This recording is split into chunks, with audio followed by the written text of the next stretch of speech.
بسم اللہ الرحمن الرحیم۔ السلام علیکم ناظرین کرام، ایک مرتبہ کا ذکر ہے کہ ابو جہل مکہ میں موجود غلاموں کے بازار سے گزر رہا تھا کہ اچانک اس کی نظر ایک رومی کنیز پر پڑی۔ اس کنیز کا نام زنیرہ تھا، جسے پہلی نظر دیکھتے ہی ابو جہل نے اسے منہ مانگی قیمت دے کر خرید لیا۔ اس وقت ابو جہل نے یہ جاننے کی کوشش نہ کی کہ زنیرہ کون تھی، اس کا خاندان کیسا تھا اور کن حالات کی وجہ سے اسے روم کی سلطنت کو چھوڑنا پڑا، جس کے باعث وہ مکے کے بازار غلامہ میں ایک بے مول چیز کی طرح فروخت ہو گئی۔ مگر اس کے مالک ابو جہل کو ان باتوں سے کوئی سروکار نہ تھا۔ ایک روز ان کے ساتھ کچھ عجیب و غریب سا واقعہ پیش آیا۔ بتایا جاتا ہے کہ ایک مرتبہ کنیز زنیرہ گھر میں پالے گئے اونٹوں کو چارہ ڈال کر پلٹ رہی تھی کہ اسے اپنے مالک ابو جہل کی آواز آئی، جو گھر کی مالکن سے بات کر رہا تھا۔ وہ کہہ رہا تھا کہ وہ ہمارے سامنے پل بڑھ کر جوان ہوا اور ہماری طرح ہی زندگی گزارتا رہا، پر اب وہ ہمیں آ کر کہتا ہے کہ پروردگار اس سے باتیں کرتا ہے، اسے وحی بھیجتا ہے، اس کے پاس آسمان سے فرشتہ آتا ہے۔ یہ کہتے ہی ابو جہل تمسخر سے ہنس پڑا۔ زنیرہ کو دور سے دیکھا تو آقا کی زوجہ نے روبدار آواز میں اسے بلایا کہ یہاں آؤ اور میرے پیر دباؤ۔ زنیرہ نے فرما برداری کا مظاہرہ کرتے ہوئے حکم کی تعمیل کی۔ کچھ دیر بعد ابو جہل کی بیوی نے ابو جہل سے پوچھا کہ محمد نے ایسا کب اور کیوں کہا؟ تو ابو جہل نے اپنی بیوی کو بتایا کہ آج محمد نے مکہ کے سارے معززین کو ایک جگہ پر پہاڑی کے قریب اکٹھا کیا اور ان سے پوچھا کہ اگر میں تم لوگوں سے کہوں کہ اس پہاڑ کے پیچھے سے دشمن کی بہت بڑی فوج تم پر حملہ کرنے آ رہی ہے تو کیا تم لوگ میری بات مانو گے؟ محمد کے اس سوال پر سب نے اس کے ماضی کے اور موجودہ کردار کو دیکھتے ہوئے کہا کہ ہاں، ہم سب اس بات کا آنکھیں بند کر یقین کر لیں گے، کیونکہ ہم نے آپ کو ہمیشہ سچا پایا ہے۔ پھر اس کے بعد اس نے تمام لوگوں سے کہا کہ اے لوگو، میری بات غور سے سنو۔ اللہ نے مجھے تم لوگوں پر پیغمبر بنا کر بھیجا ہے، اور اس پاک پروردگار نے مجھے تم سب کو یہی بتانے کے لیے مبعوث فرمایا ہے۔ تم سب جان لو کہ اللہ ایک ہے، اس کا کوئی شریک نہیں، لہذا اس کی سوا کسی کو بھی مت پوچھو۔ یہ کہنے کے بعد ابو جہل چند لمحوں کے لیے چپ رہا اور پھر بولا کہ سب سے زیادہ حیرت انگیز بات تو یہ ہے کہ محمد کہتا ہے کہ سب انسان برابر ہیں۔ اور یہ بات بتاتے ہوئے ابو جہل نے پھر زوردار کہکا لگایا اور اپنی بات کو جاری رکھتے ہوئے کہا کہ آقا اور غلام میں فرق کبھی نہیں ہو سکتا، نہ کوئی اعلیٰ ہے اور نہ ہی کوئی ذلیل، تمام لوگ برابر ہیں۔ مجھے ان باتوں پر بڑا تعجب ہوا، کیونکہ نہ ہی کبھی یہ باتیں میں نے سنی اور نہ ہی کبھی دیکھی ہیں۔ معلوم نہ ہو سکا کہ آخر محمد یہ باتیں کون سی کر رہا ہے۔ زنیرہ چونکہ اس تمام گفتگو کے دوران پاس ہی بیٹھی تھی، لہٰذا ابو جہل کی تمام باتیں اس کے ذہن میں محفوظ ہو کر رہ گئیں۔ قریش کے معزز خاندان سے تعلق ہونے کی بنا پر حضرت محمد صلی اللہ علیہ وآلہ وسلم کے تعلقات قبیلہ بنو مخدوم سے بھی تھے، اور دیگر تمام لوگوں کی طرح زنیرہ بھی ان کے لیے اپنے دل میں عزت و احترام رکھتی تھی۔ اس واقعے کے بعد ابو جہل کا یہ روز کا معمول بن گیا کہ وہ اکثر اپنے گھر میں زنیرہ کے سامنے ہی اپنی بیوی سے حضرت محمد صلی اللہ علیہ وآلہ وسلم کے حوالے سے نفرت بھری باتیں کرتے ہوئے ان کے خلاف زہر اگلتا۔ جتنی وہ گھٹیا گفتگو کرتا، اتنا ہی زنیرہ کے دل میں پیارے پیغمبر کا مقام و مرتبہ بڑھتا چلا جاتا۔ نبوت کی دھوم اڑتی ہوئی ابو جہل کے گھر کی بانیوں تک بھی پہنچی، تو ابو جہل کی ایک اور باندی سمیہ نے زنیرہ سے حضرت محمد سے متعلق گفتگو کرنا شروع کر دی۔ ایک رات سمیہ نے بتایا کہ میں نے، میرے شوہر یاسر نے اور دو بیٹوں عمار اور عبداللہ نے محمد کا مذہب قبول کر لیا ہے، اور زنیرہ کو ساتھ ہی اس بات کی سخت تاکید کی کہ یہ بات کسی کو معلوم نہ ہونے پائے۔ اس واقعے کے بعد حضرت سمیہ کا خاندان چوری چھپے نور نبوت سے اپنے گھر کو روشن کرتا رہا۔ حضرت سمیہ نے ہی زنیرہ کو یہ بھی بتایا کہ رسول اللہ صلی اللہ علیہ وآلہ وسلم آسمانی رب کا پیغام لے کر آئے ہیں کہ اللہ ایک ہے اور بتوں کو پوجنے کے بجائے اس ایک اللہ کی عبادت کرنی چاہیے۔ تمام انسانوں کی تخلیق اسی پاک پروردگار نے کی ہے، اور اس کی نظر میں تمام انسان برابر ہیں، کسی کو بھی کسی دوسرے پر کوئی فوقیت نہیں۔ اللہ نے کسی کو بھی غلام پیدا نہیں کیا، بلکہ اس نے سبھی کو آزاد پیدا کیا ہے۔ اس کے نزدیک اس کا سب سے پسندیدہ صرف اور صرف وہ ہے جو متقی اور پرہیزگار ہے۔ زنیرہ کے دل میں جو کشمکش جاری تھی، حضرت سمیہ کی ان باتوں سے وہ کشمکش ختم ہو گئی۔ زنیرہ بھی حضرت سمیہ کے ساتھ روز حضور صلی اللہ علیہ وآلہ وسلم کی خدمت میں حاضر ہوتی، تو رسول اللہ صلی اللہ علیہ وآلہ وسلم نے پرشفقت انداز میں زنیرہ کے سر پر ہاتھ پھیرا اور انہیں بہت سی دعائیں دیں۔ زنیرہ چونکہ کنیز تھی اور محبت کو ترسی ہوئی خاتون تھی، حضور صلی اللہ علیہ وآلہ وسلم کا یہ پرشفقت انداز دیکھ کر رو پڑی۔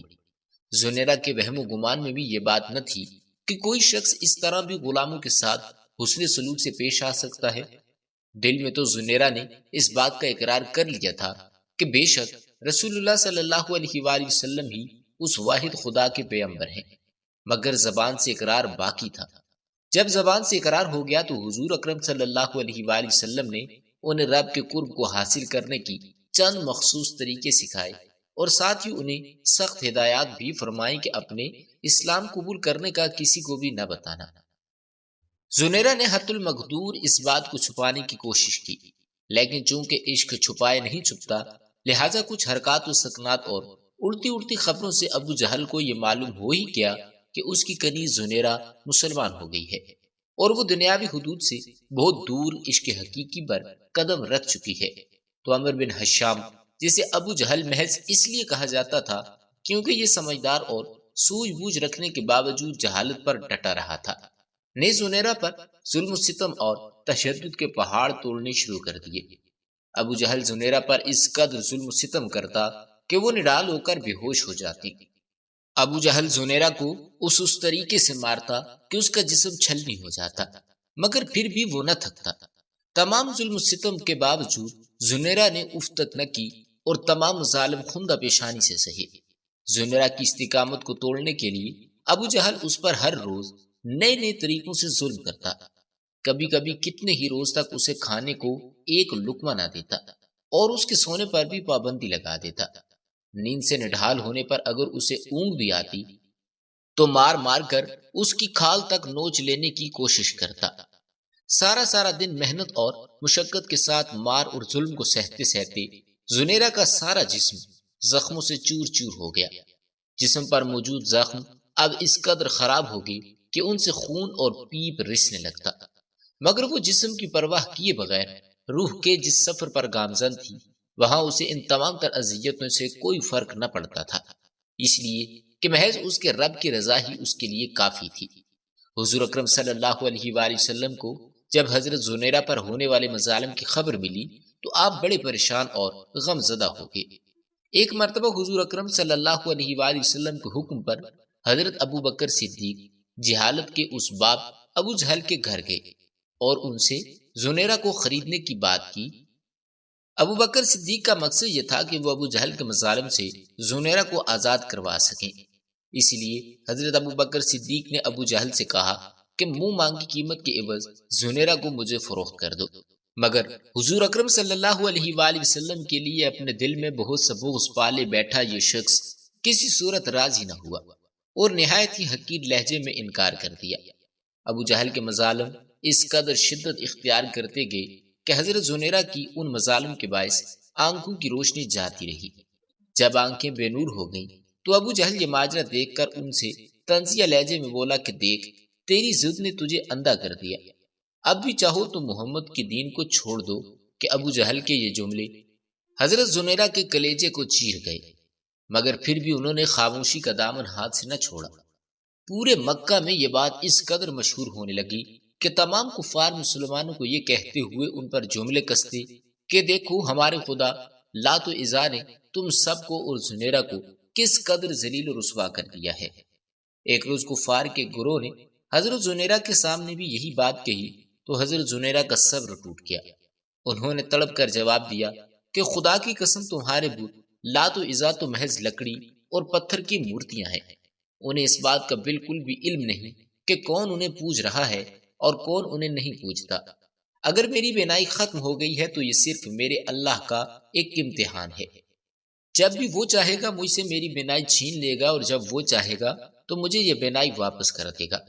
حضرت زنیرہ کی یہ بات سن کر تمام مشرکین نے کہکے لگائے اور اس سے زیادہ تحقیر امیز لہجے میں دوسروں کو ہنس ہنس کر یہ بتانے لگے۔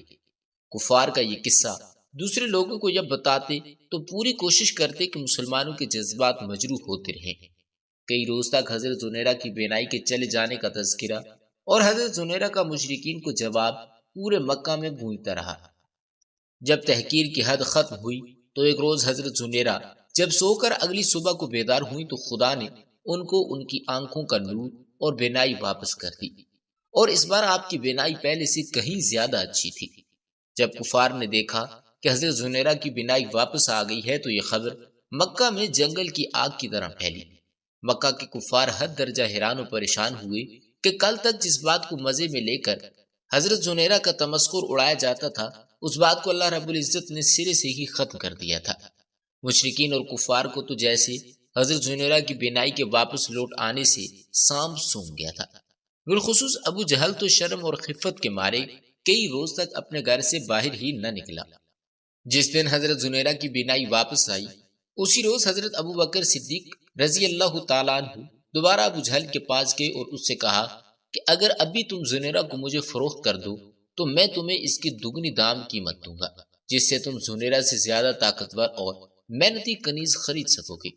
یوں بھی ابو جہل زنیرہ کو اپنے پاس نہیں رکھنا چاہتا تھا اور اسے اپنی کہی گئی بات کی وجہ سے ویسے بھی شرمندگی اٹھانی پڑ رہی تھی، تو اس نے اس کے دگنا دام کے عوض فروخت کر دیا، اور سیدنا ابو بکر صدیق رضی اللہ تعالیٰ عنہ نے ابو جہل سے حضرت زنیرہ کو خرید کر انہیں اللہ تعالیٰ کی رضا کے لیے آزاد کر دیا۔